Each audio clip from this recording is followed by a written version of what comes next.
जय हिंद दोस्तों, मैं कुशल कुमार आपका क्रांति रिपोर्टर टीम तरफ से हार्दिक स्वागत और अभिनंदन करता हूं और करता ही रहूंगा। देखिए, आज के इस एपिसोड में हम आप लोगों के लिए स्टूडेंट एटलस, जो कि ऑक्सफोर्ड द्वारा निर्मित है ना, भारत का संस्करण है, किसी तरह से जैसे PDF डाउनलोड करके आप लोगों को समक्ष उपस्थित हुआ हूँ। दोस्तों, क्या होता है एटलस? अरे मेरे दोस्त, जिसने भी मेरा प्रीवियस वाला सारे वीडियो नहीं देखे हैं तो आप उसको पहले एक बार देख लीजिए। इसको देखने के बाद आपको ये वाला वीडियो है, आपको अच्छे से समझ में आएगी, ठीक है। हाँ, एटलस होता है, देखिए, एक राक्षस था ग्रीक में, है ना। वहाँ के जो देवता थे उस राक्षस को दिए थे, दंड दिए थे। क्या दंड दिए थे कि जो पृथ्वी है ना, ये जो हमारी पृथ्वी है, इसका बोझ ये राक्षस ही उठाएगा, इसका बोझ ये राक्षस उठाएगा, ठीक है। तो मैंने इसके बारे में काफ़ी जिक्र किया है पिछले वाले वीडियो में, तो आप इसको देखिए, ठीक है। बार बार मैं उस बात को दोहराऊंगा तो ये वीडियो काफ़ी लंबी हो जाएगी। और दूसरी बात, आज मेरा थोड़ा नहीं दिखाई दे रहा, हाँ नहीं दिखाई दे रहा, लेकिन देखिए आपके समक्ष जो स्क्रीन पे दिखाई दे रहा ना, ये स्टूडेंट एटलस है। एटलस होता है वही चीज भैया, मानचित्र का जो किताब होता है ना, उसको हम एटलस नाम दे दिए हैं। हमने नहीं नाम दिया है, मैकियावेली ने दिया था, ठीक है। तो हाँ, मैकियावेली। और मैं बात कर रहा हूँ, देखो एटलस ये नक्शों का केवल समूह है, ठीक है। नक्शों से भरा एक किताब है, तो जिसे हम ना पढ़ेंगे नहीं, केवल समझेंगे। आज आपको पूरा विश्व की सैर कराऊंगा मैं इसी किताब के माध्यम से, ठीक है। आप क्या करिए ना, एकांत में बैठ जाए। हाँ, एक बात और, जिन दोस्त के पास एटलस का बुक नहीं है ना, तो कृपया आप जाकर पहले अपने नज़दीकी बुक स्टोर से एटलस का किताब खरीद लीजिए, किसी भी संस्करण का हो, चाहे खान सर का होगा, वो तो और भी बेटर है। हाँ बेटर है। तो मैं बात कर रहा हूँ ना, किसी भी स्टूडेंट एटलस नहीं लीजिएगा। इससे क्या होगा ना, आपको समझने में काफ़ी ज़्यादा आसानी होगी। तो ठीक है, हम शुरुआत करते हैं, है ना, बिना कोई देर हुए। ये है स्टूडेंट एटलस, आप इसका देख सकते हैं कवर पेज, और इसमें बहुत सारे, अच्छा, इस क्यों ज़रूरत पड़ता है दोस्त, मैं बात करना चाहता हूँ। देखो, जब तक आप किसी के बारे में, मान लो मैं एक बात आपको एक एग्जाम्पल के तौर में बताना रहा हूँ कि मान लो किसी के बारे में पता चलना है, करना है, ठीक है। फलाने व्यक्ति हैं, चिलाने व्यक्ति हैं, तो उनको एक बार आप देख लेते हो ना, तो आपको उनसे क्या होता है ना कि एक अट्रैक्शन टाइप का जुड़ जाता है, ठीक ना। अरे भैया, पहली बार किसी को देखे हो गए हैं, तो अट्रैक्शन हुआ था ना। हाँ, फिर है, उसके बारे में आप पता करने लगे, आप उसके बारे में डिस्कस करने लगे, है कि नहीं?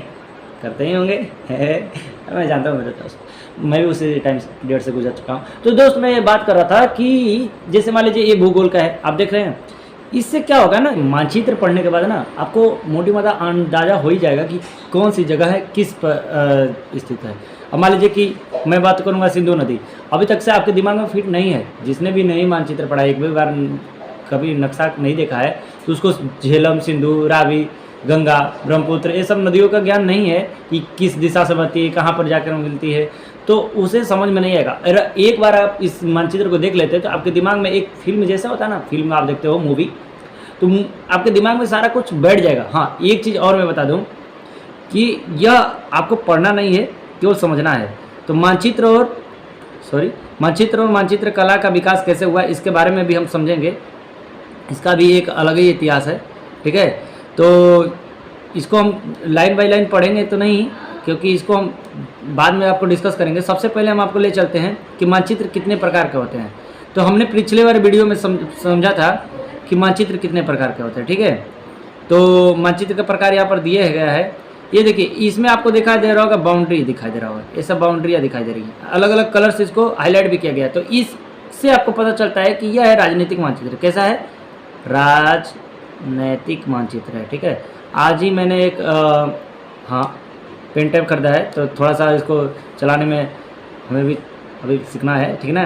तो ये, अच्छा, इसमें भी आपको कलर दिखाई दे रहे हैं, लेकिन इससे आपको पता है ना कि इसमें कोई बाउंड्री नहीं डिस्कस है। अब इसमें कोई बाउंड्री नहीं है ना।